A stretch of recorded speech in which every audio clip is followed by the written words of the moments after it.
បើវីដេអូមកខ្ញុំចង់និយាយថាខ្ញុំនឹងចាប់ផ្ដើមធ្វើ YouTube នៅចុងឆ្នាំ2025ហ្នឹងហើយ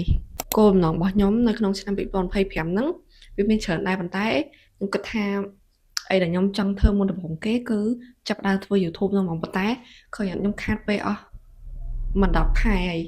ឥឡូវខែ12ថ្ងៃ4ខ្ញុំទៅចាប់ដើមធ្វើវីដេអូតែអីឲ្យតែយើងចាប់ដើមធ្វើ YouTube មួយតបមកខ្ញុំចង់ទិញកាមេរ៉ាប៉ុន្តែខ្ញុំគិតចុះគិតឡើងខ្ញុំគិតថាខ្លួនឯងហ្នឹងទិញកាមេរ៉ាទៅអីបើកាលមុនខ្ញុំគិតថាខ្ញុំអត់មានទូរស័ព្ទល្អដើម្បីថតវីដេអូទេប៉ុន្តែខ្ញុំត្រូវទិញទូរស័ព្ទមកដើម្បីថតវីដេអូឥឡូវទិញទូរស័ព្ទមកអត់ដែរថតវីដេអូទេថតបានវីដេអូដែរប៉ុន្តែថតវីដេអូលក្ខណៈថាថត TikTok មិនមែនថតរំអីណាវីដេអូហ្នឹងខ្ញុំបានធ្វើជាកាត់ជាថត Reel ថតផុសអីចឹងណាថតបានផុស IG បានផុស Facebook បានផុស TikTok ហើយប៉ុន្តែនៅតែ YouTube ហ្នឹងទេអញ្ចឹងខ្ញុំក៏សម្រេចចិត្តថាខ្ញុំនឹងធ្វើវីដេអូ YouTube តាមទូរស័ព្ទរបស់ខ្ញុំហើយបន្ទាប់មកចាំមើលថា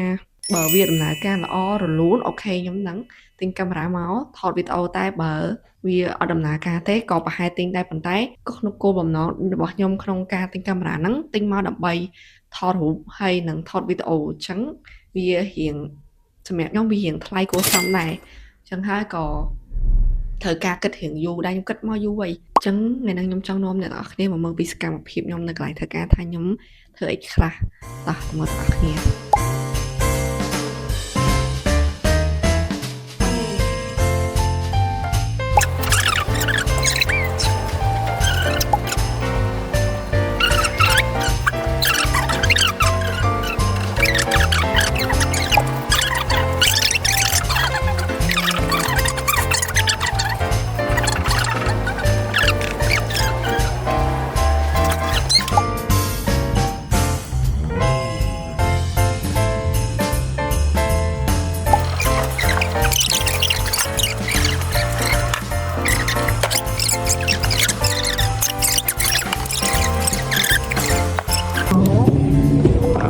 យើងយកកាមេរ៉ាទៅយើងចាប់ទៅថតថ្ងៃបេសកកម្មត្រូវតែវីដេអូរត់បានបើហើយវីដេអូមួយវីដេអូបងគិតថាមួយគ្នាហ្នឹងពីដល់ថតបានមួយហើយសោះ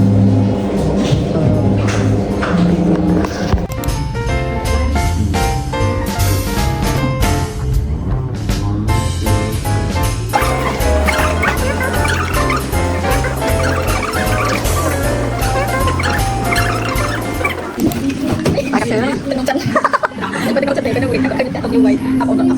nó không làm cái này muốn cho kia tay một lần là muốn cho một mày Việt Nam đi mới phải đi sao một sản nghiệp chào cho ta làm cái bóng trên nhà vào đi một số chơi mấy vậy trong một số ê đất à một đây là số đấy đừng sai sút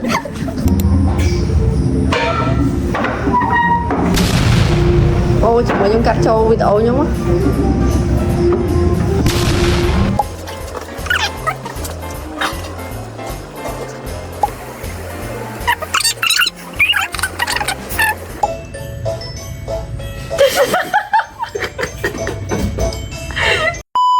នេះខ្ញុំបន្តពី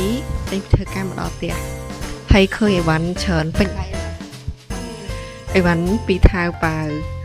ម៉ាក់ខ្ញុំ unboxing ឲ្យខ្ញុំហើយអញ្ចឹងមិនឃើញវានិយាយអញ្ចឹងឥឡូវទៅមើលដល់គ្នាថាមានអីខ្លះអីវ៉ាន់ទី1គឺជាអាវនេះធំណាស់អាវនេះ 3XL ហើយខ្ញុំ order ហ្នឹងវារៀង10ទៀតអត់មើ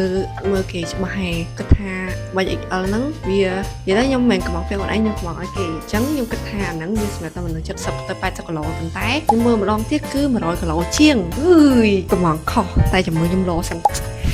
វាធំមែនស្មានេះវាធ្លាក់ដល់នេះហើយប៉ុន្តែមានអារម្មណ៍ថាវានៅតែសុងកន្លងសម្រាប់ខ្ញុំវាអត់អីហើយណាមួយបើអាវខ្ញុំវិញមួកឡើងកប៉ាត់សាយអ៊ំហែននេះសាយ 3XL មើលទៅទំនងស្អាតហើយចាំមើលលោសិនតែមានអីខ្ញុំពាក់ត្រូវតាអុយចូលមកដល់អីវ៉ាន់ទី2គឺមួកអូនេះ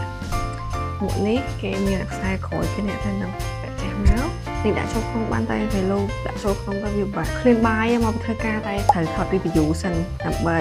បានវីដេអូកាត់ឲ្យអ្នកទាំងអស់គ្នាមើលចូលហើយទៅមើលយើងនេះរៀងឡងតិចតែមានអីស្ទើរជូត confirm ជាង steel មួយថ្ងៃចេះមានអីកើតអ្នកទាំងអស់គ្នាមើលទៅមានអី មួកហ្នឹងហើយពាក់តែមនុស្សហ្នឹងហើយអាវមិញខ្ញុំភ្លេចកាត់ថ្លៃអាវមិញហ្នឹងតម្លៃដូចជា78រៀល7រៀលជាងមួកនេះបើតាខ្ញុំចាំ72រៀលហើយតមកឲ្យបានទី3គឺណែអាហ្នឹងគេពាក់ខ្សែចង្កេះដើម្បីហាត់ប្រាណខ្ញុំទិញមកពេលខ្ញុំហាត់ប្រាណអីយើងដាក់ទូរស័ព្ទបានអ្នកនរគ្នានេះគេពាក់ចឹងមកអូឡុងពេកបណ្ដោយធ្វើមកយើងឡុងតិចថាខ្ញុំស្គមពេកចូលមកឲ្យបានទី3គឺកម្មអ្នកនរគ្នាកម្មនេះខ្ញុំគិតថាខ្លួនឯងទិញមកដើម្បីទុកយើងចាក់ខ្សែអានេះមានអីស្អាតតាធ្វើខ្សែដៃក៏បានធ្វើជាបតោងដាក់ទូរស័ព្ទក៏បានដែរបតោងគេពីក្រោមនឹងទឹកយូរអីខ្ញុំមិនដឹងគេហៅអីទេហើយមានអីគ្រប់ស្អាតតាពណ៌ឡើង colorful ខ្ញុំចូលចិត្តតែបានទី4គឺតារាក្បាលបិចរបស់ iPad pencil វាខ្មៅដៃក្បាលបិចរបស់ខ្មៅដៃទិញមកលើកមុនបានតែប្រអប់ទេអូម៉ាក់ខ្ញុំបើកហើយទៀតនិយាយទៅម៉ាក់ខ្ញុំ unboxing ឲ្យខ្ញុំមកហើយហ្មងគាត់ចង់ដឹងថាខ្ញុំទិញអីគេខ្លះហើយពេលខ្ញុំទិញអត់បានប្រាប់គាត់ថាបើដឹងថាខ្ញុំទិញគាត់ផ្ញើទិញដែរតែខ្ញុំអត់បានប្រាប់ទេតែនេះអីគេទឹកនេះអីគេអត់ដឹងអីនេះកាលមុនខ្ញុំទិញមកដែរតែទិញបានតែខេះអាហ្នឹងឯងពណ៌បៃតងអត់បានក្បាលបិចហ្នឹងមកឯងយើងទុកសរសេរមេរៀនហើយចំណែកអីវ៉ាន់ទី5គឺកាបូបតែខ្ញុំអត់ដឹងថាមិនទេខ្ញុំឃើញកាបូបហ្នឹងគេស្ពាយស្អាតណាស់ខ្ញុំឃើញដូចគេស្ពាយទៅរៀនតែខ្ញុំវាស្ពាយទៅរៀនអត់កើតទេដោយសារតែខ្ញុំមានកុំព្យូទ័រប៉ុណ្ណាណៃធំជាងហ្នឹងទៀតចឹងទៅស្ពាយទៅរៀនអត់កើតទេមិនដែរបោកនេះធំស្ទាបធំតែស្អាតទោះនេះគេមានផតមួយនេះធំអានេះមាន6ហ្នឹងតែស្អាតហើយពេលរៀនតែខ្ញុំខ្លួនទៅដល់ពេលគាត់រៀនធំវាទៅសំហើយនៅក្នុងមានពួកមួយទៀតពួកនេះទៀតហេតុដែរប៉ុណ្ណឹងពួកនេះមាន3ខមកសាច់អីហ្នឹងមកតែនឹងជាប់អត់ទេចេះទិញមកនេះវ៉ាន់ទីម៉ានេះ4ទី5ហើយវ៉ាន់ទី6គឺអាប្រដាប់នេះយើងទុកដាក់ធ្វើបតោងសោចេះទិញមកឡើងមករៀននេះហើយកបោបមិញដូចជា75រៀល3 4រៀលនេះអានេះក៏7រៀលតែដល់1រៀលនេះហើយវ៉ាន់ទី7ចាំមើលខ្ញុំឆ្លាញ់អាហ្នឹងជាងគេអន់ពេកអញ្ចឹងទៅវាអត់សូវស្រួលស្លេកអត់លឺថែប៉ាក់លើគ្នាតារាខាទូរស័ព្ទទៀតអីអ្នកទាំងអស់គ្នា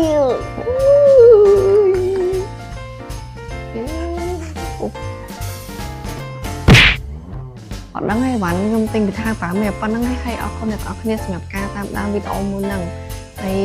សង្ឃឹមថាអ្នកទាំងអស់គ្នានឹងចូលចិត្តចោះព្រោះដោយសារតែនេះគឺជាវីដេអូទី1ដែលខ្ញុំធ្វើឲ្យបាយបាយអ្នកទាំងអស់គ្នាអូយខ្ញុំភ្លេចប្រាប់អ្នកទាំងអស់គ្នាមកតែខ្ញុំមកដល់ផ្ទះម៉ោង8កន្លះ7កន្លះហើយឥឡូវយើងមកថតវីដេអូហើយ unboxing អីហើយទៀតគឺម៉ោង1មកគឺម៉ោង7:51ហើយ